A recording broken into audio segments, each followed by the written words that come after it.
바로 박근혜 전 대통령이 새해 특별 사면 복권이 된 건데요. 박 전 대통령의 수감 기간은 이미 대통령 재임 기간보다 더 긴 기간을 마친 상태입니다.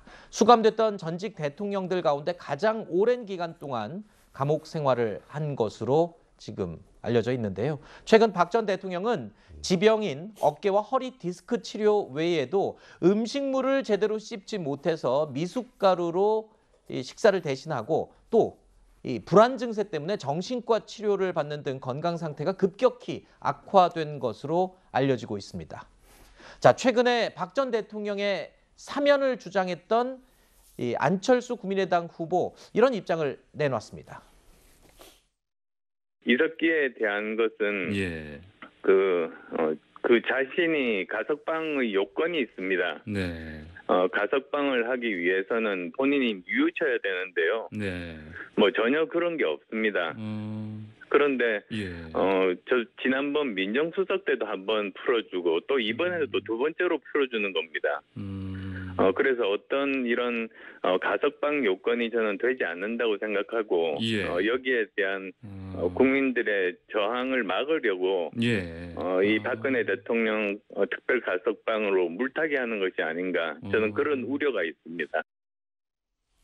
자, 안철수 후보 같은 경우에는 엄밀히 말하면 사면이 아니라 형 집행 정지를 여러 차례 강조해 왔었거든요. 일단 사면이 아니고 형 집행 정지를 강조했던 이유는 그건 뭡니까? 어떤 의미가 있는 건가요? 네, 제가 좀 설명을 드리면 그러니까 사면이 이번 정권에서 좀 부정적이다라는 얘기가 나오니까 박근혜 전 대통령의 건강이 매우 안 좋으니 사면이 아니더라도 형 집행 정지 형식을 취해서 박근혜 전 대통령을 석방해야 되는 것 아니냐라는 취지의 주장이었기 때문에 사면을 주장하지 않고 형집행정지를 주장했다가 아니라 사면은 어려울 것 같아서 형집행을 주장했다 이렇게 정리하면 될 것 같습니다. 약간 혼돈이 있을 것 같아서 그 명칭을 제가 다시 한번 설명을 부탁을 드린 거였고요. 자, 어쨌든 심상정 정의당 후보도 문 대통령이 정치인 사면에 대해서는 부정적인 입장이었다. 뭐 이렇게 지적을 했어요. 예.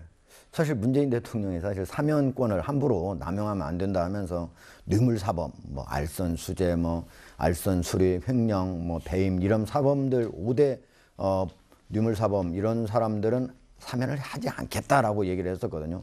그런 거에 보면은 예를 들면 지금 두 사람 다 예를 들면 한명숙 전 국무총리나 아니면 박근혜 전 대통령이나 모두 다 뇌물이 들어가 있거든요.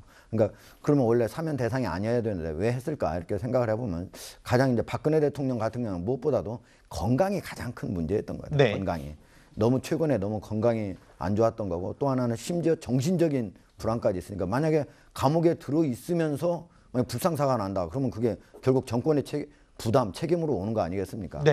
또 이제 이런 거 그 안에는 뭐 이런 게 있을지는 모르겠지만 지금 선거 국면인데 만약에 박근혜 대통령이 석방되면은 혹시 보수 쪽에서 분열이 또 일어날 수도 있고 이것까지 뭐 염두에 뒀는지 안 뒀는지는 모르겠습니다. 그러나 그런 것들도 있다고 하는 게 정치권에서는 그런 분석까지도 나오고 있는 상태입니다.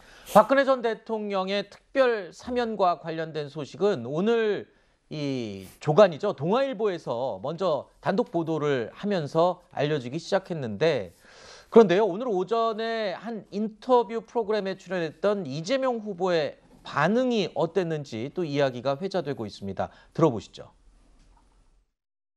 송영길 대표한테 혹시 들으신 거 없으세요? 전혀요. 글쎄 아까 보니까 막 기사 제목들이 쭉 뜨던데 지금 뭐 제가 상황 파악도 안 된 상태에서 말씀드리기는 좀 부적절한 것 같네요. 그리고 사과도 있어야 되는 거 아니겠냐는 게 제가 기존의 입장인데 지금은 이제 현실적으로 의사결정을 하는 단계라면 지금은 자중하는 게 맞는 것 같습니다. 자, 그런데요. 교수님.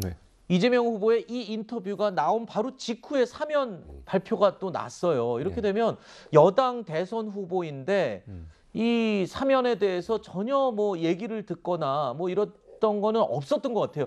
아예 모르고 있었던 것처럼 지금 아침 인터뷰를 했었거든요. 그게 사실인 것 같아요. 근데 뭐 원칙적으로 보면 뭐 대선 후보한테 얘기할 이유는 없죠, 사실. 물론 그렇지만 뭐 절차적으로 보면 사면위원회에서 논의하고 그걸 이제 국무회에서 통과시켜서 대통령이 발표를 하시는 거니까. 그러니까 사면권은 아직까지 뭐 문재인 대통령이 갖고 계시는 거니까요.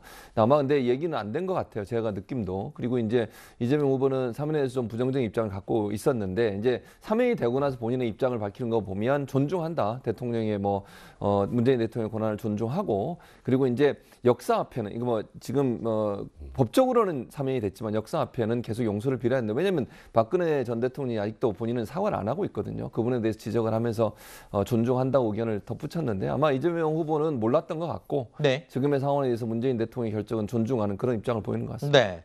자, 그렇다면 검사 시절에 박근혜 전 대통령에게 45년형을 구형했던 당사자이죠. 현재 야당의 대선 후보인 윤석열 후보의 입장은 어떨까요? 들어보시죠. 우리 박 대통령의 사면은 좀 늦었지만 환영합니다. 좀 빨리 건강을 좀 회복하시기를 바라겠습니다. 이명박 대통령 안 된 거에 대해서 어떻게 생각하세요? 국민 통합의 관점에서 좀 판단을 해야 되지 않겠나 이렇게 생각합니다. 자, 사면이 늦었지만 환영한다. 자, 유권자들 입장에서는 굉장히 다르게 이 해석을 할 수도 있을 것 같아요. 이 입장 표명에 대해서. 아마 이제 윤석열 후보 같은 경우는 직접 수사를 해서 구속을 시킨 사람이니까 그 당사자가 네가 직접 범죄가 있다고 구속 기소해놓고 나중에 사면이고 환영한다 말이 되느냐 이렇게 얘기를 할 수 있는데 지금 얘기를 들어보면 그러니까 범죄를 두 사람이 안 저질렀다 이런 얘기가 아니고 국민 통합 차원에서 사면을 해야 되는 거 아니냐. 다만 그럼에도 불구하고 저는 박근혜 대통령하고 이명박 대통령 차이가 있다고 봅니다. 박근혜 대통령은 최순실 씨가 받은 뇌물을 경제공동체라고 해서 그냥 직접 받은 돈은 하나도 없잖아요. 그런 상태였고 그다음에 이명박 대통령 같은 자신의 소송이라든가 직접 받은 뇌물만 89억이었고 또 횡령도 252억이었고 그게 다 자신이 한 거거든요. 그런 측면에서 좀 차이가 있기 때문에 저는 아마 국민들의 아마 이 두 전직 대통령의 사면에 대한 그 감정도 좀 차이는 있을 것이다 이렇게 봅니다. 네. 자, 국민의힘 입장에서는 한 발 더 나아가서 이명박 전 대통령도 사면을 해야 된다라는 이야기가 나오고 있습니다. 이명박 전 대통령의 경우에는 지금 아까 얘기를 들어보니까 가능성이 좀 낮아 보인다 이렇게 지금 분석을 해주셨어요. 그러니까 현실적으로 저도 이번 정권 하에서 이명박 전 대통령까지 사면이 되기는 좀 어려울 거라는 생각이 드는 게 일단 첫 번째 박근혜 전 대통령과 이명박 전 대통령은 이제 채운 형기의 차이가 좀 꽤 되고요. 그리고 그러니까 이번 정부 하에서 사실 박근혜 전 대통령에 대한 사면도 정치적 부담이 상당했는데 지금 박근혜 전 대통령에 이어서 이명박 전 대통령까지 사면하기에는 현실적으로 무리가 있다라는 개인적인 좀 생각이 들고요. 물론 야권 입장에서는 당연히 이명박 전 대통령도 국민통합 차원에서 사면하는 게 바람직하다. 그러니까 이거 오히려 야권 분열하려고 하는 건 아니냐 이런 비판의 목소리가 나올 수밖에 없는.